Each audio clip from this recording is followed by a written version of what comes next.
Oh man, this game is already looking cute. Ooh, the ears. The ears! Okay, I'm sorry. How's it going, everybody? Welcome to the game channel. My name is Aaron. So this game just came out on Steam today, called a Memento of Spring. I don't know anything really about it, besides the fact that it came out today on Steam. I know it's supposed to be, I think, a comedy visual novel.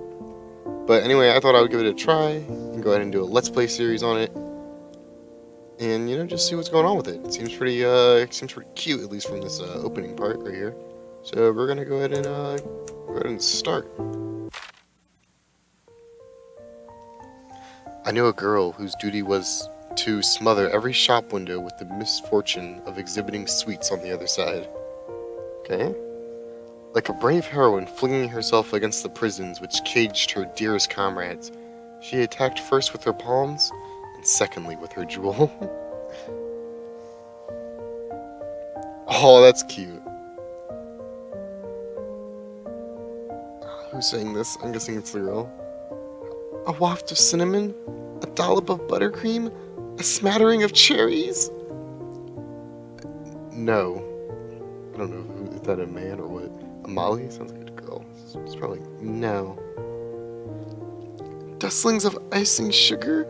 A sprinkling of chocolate flakes? No. Whirls of rhubarb jam? We're leaving. Just a little closer. A sweet divinity will all be mine. And this... Listen. I just brought you that dress. I don't know if this is a man. I think this is a girl. It was very expensive. Please don't try to make it explode. Come on, we're leaving. But I've already decided. Decided? Decided on what? On which one I want, of course. But it sort of looks like you're... but it sort of looks like you're staring at... well, everything. Just exactly. That's right. I want everything. Does that mean starting with the windows first? Stop drooling over it. You're frightening the customers inside. No, stop. I can almost taste it. Julianne, if you went in and managed to devour everything in there, you wouldn't be able to exit through the same door anymore. Challenge accepted.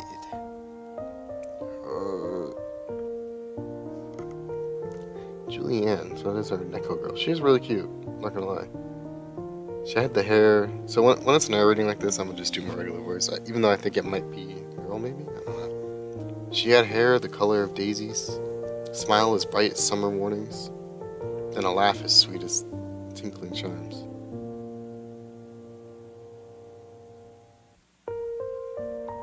Oh, that's cute. It's so good. It's like happiness is melting in my mouth. I like that, in my mouth. Hey, is it Emily? Like Emily, but Emily? Emily, try some. It's super tasty. Of course it is. It was paid using my oof. Okay. Okay, I can't go laugh. I'm sorry, guys. Well, what do you think? ... Quality stuff. Well, I think it tastes better if I was allowed to chew first. Always smiling. Always laughing. She was a girl whose optimism could sweep away the bad times like a flowing river.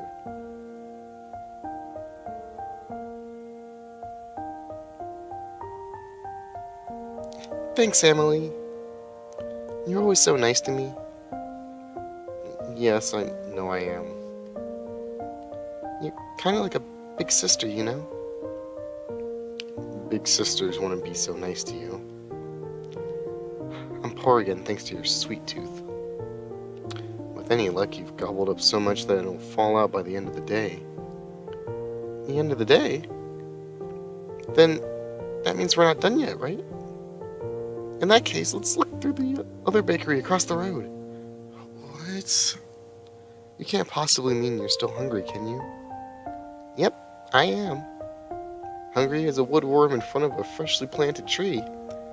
Oh, God. She's an all-consuming black hole of everything that is living. Oh, no, stop. You have to eat an amount comparative in size to a woodworm and a tree before you're satisfied? Anyway, the answer is no. I can't buy you any more pudding. Sure you can. We have an extra stomach just for desserts. How many extra stomachs do you have inside that body of yours? Besides, it's not about how gluttonous you are. I have no money. ... No money? None whatsoever. Look, my pockets are empty. So no more pudding for now, okay? Surely you can hold out for the rest of the day. Well, I guess. I really can't do that laugh. I'm sorry. It's not happening. I mean, of course I can. Like, I already can't do a girl's voice, and like, I don't mind at all. I feel like there's gonna be a lot of girls. You old hack. What? Wait. The tone shift, what? ... Unfortunately, such was the discord between my delusions and the real world, that even the power of my most generous dreams couldn't hold back the unstoppable force that was this girl's catastrophic personality. What just happened? Julianne? ... She had only one talent, and that was for the art of crudeness. You old hag. What? Julianne is a savage. What is happening right now? A being of such temperament and ruinous inflexibility that she was known far and wide by a single name. The Princess of Calamity. ...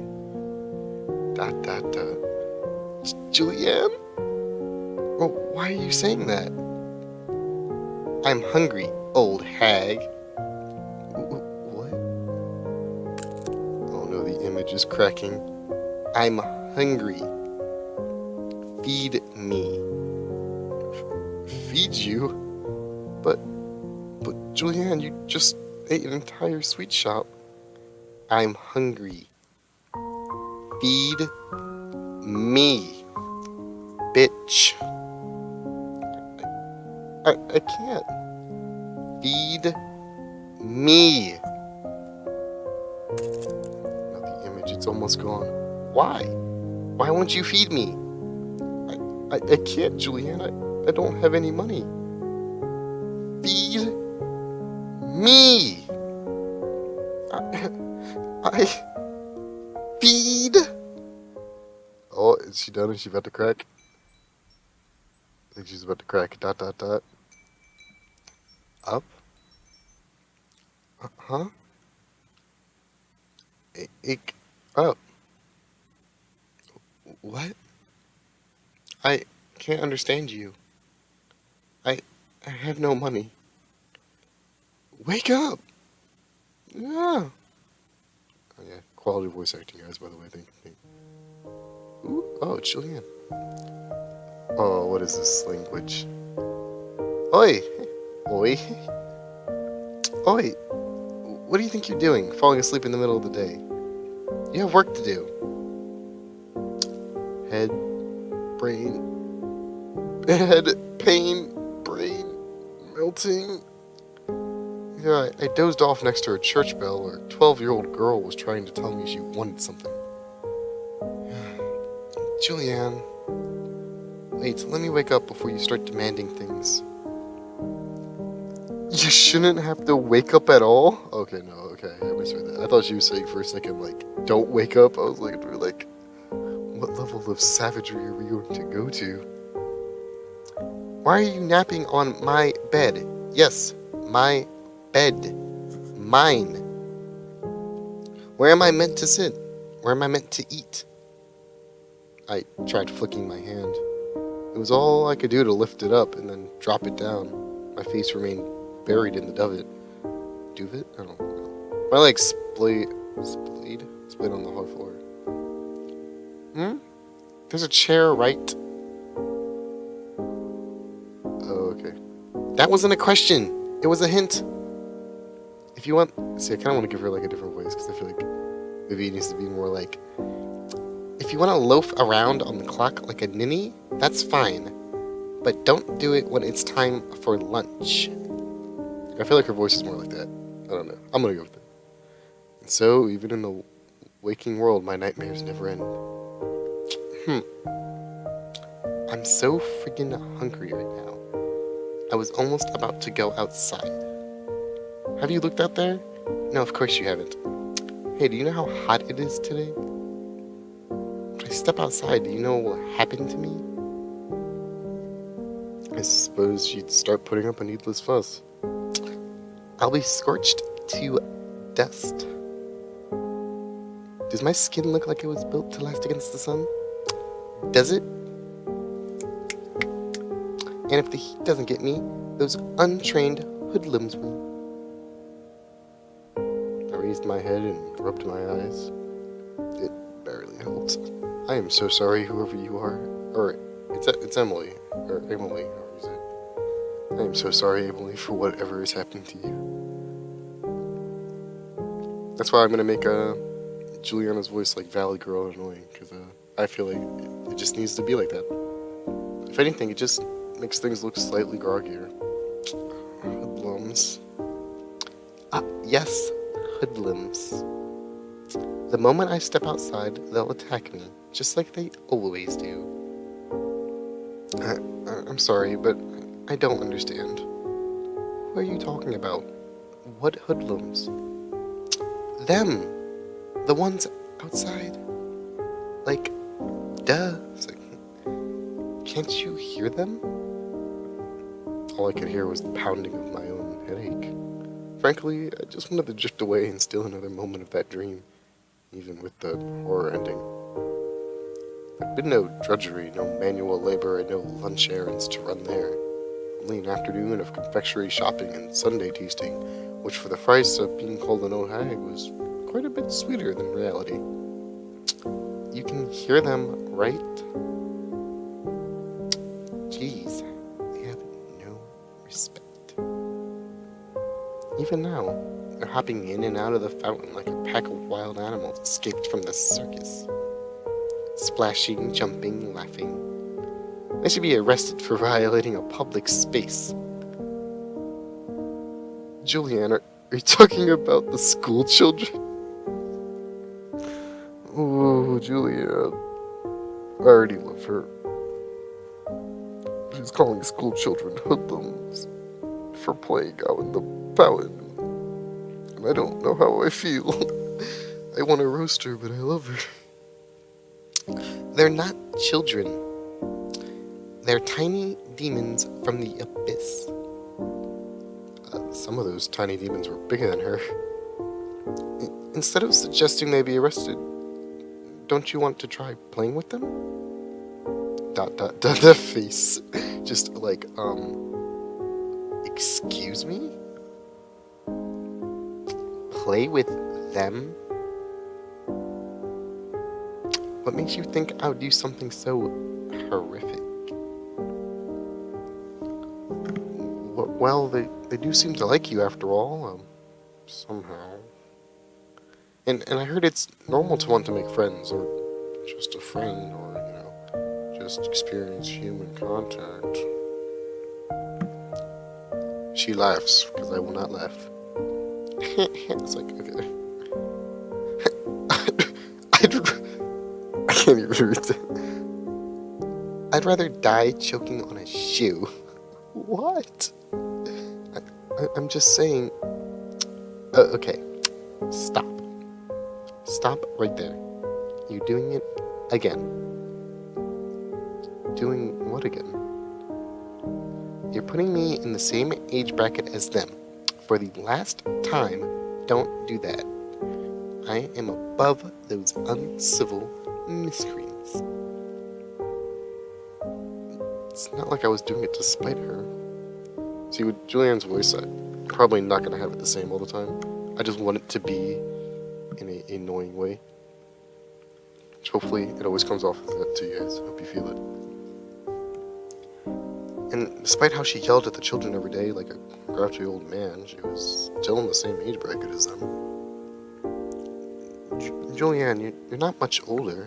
In fact, I think at least 2 of them will be 13 before you. Ooh, facts.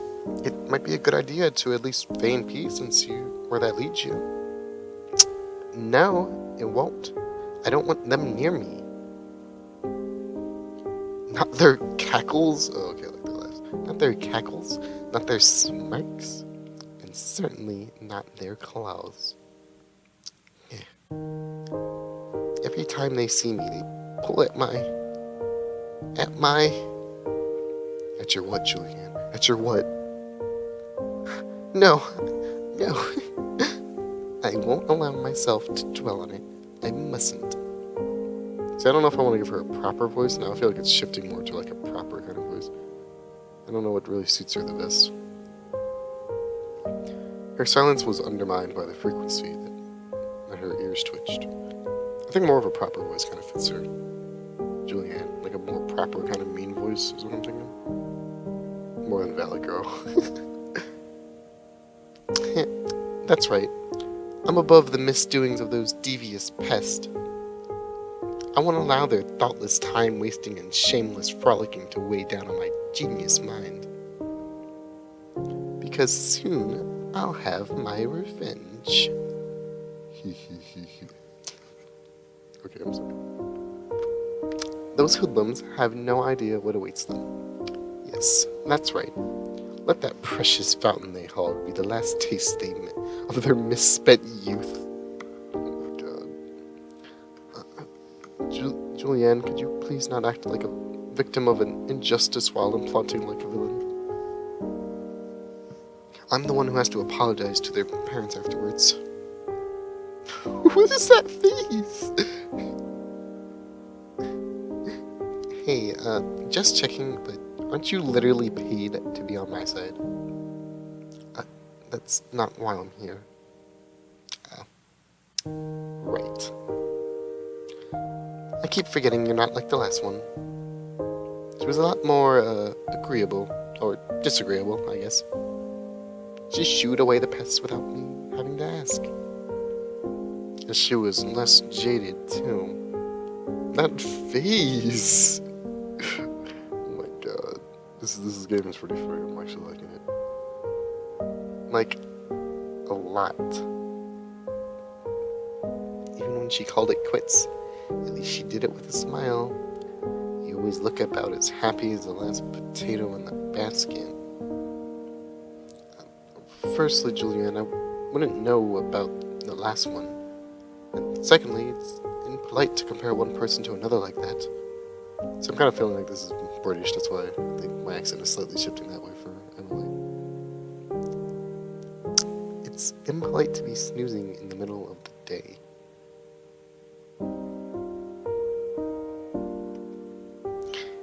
And on another person's bed, too. I'm sorry. What was that? What was that word that just came out of my mouth? Sorry. Okay. I'm sorry for falling asleep on top of your dinner table. Well, not that I care. But just what were you doing last night? This isn't the first time you've dropped off like this. Oh, I was... I knew it. It was a midnight escapade, wasn't it? Oh, Julianne. I've known you for like 20 minutes, and I'm in love with you. Are you frolicking? Are you frolicking in the small hours of the night? Is that it? Isn't it? It's that, isn't it? What tragic train of logic immediately led her to this conclusion? Look, if you're gonna do unseemly stuff, do it after supper, but well before curfew. Curfew. If you're not awake by the time I expect to see lunch, then I don't care which one I wake up, as long as one of you knows how to make pancakes.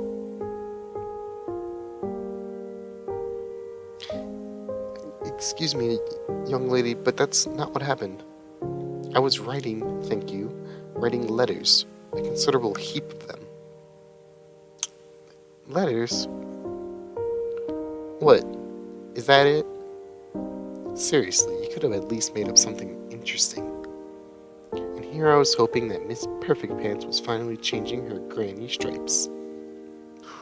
Oof. With comments like that, I didn't know how I was supposed to feel.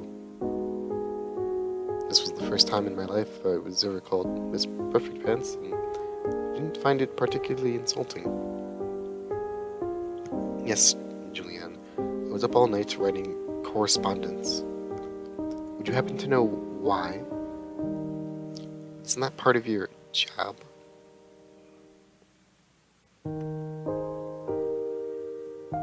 My job isn't staying up all night writing letters of apologies to the local residents. Yesterday, you broke 2 windows, 5 plant pots, 2 vases, and a greater part of a chimney, and you... Exactly, because stuff. Nothing that should prevent you from sleeping and waking up on time. Your duties are to prepare lunch, dinner, then breakfast, in that precise order. Practicing your handwriting can wait. At some point, I was going to have to explain to her what my duties actually were, and then hope that she finally remembered after the umpteenth time. Rest in peace. Like, seriously.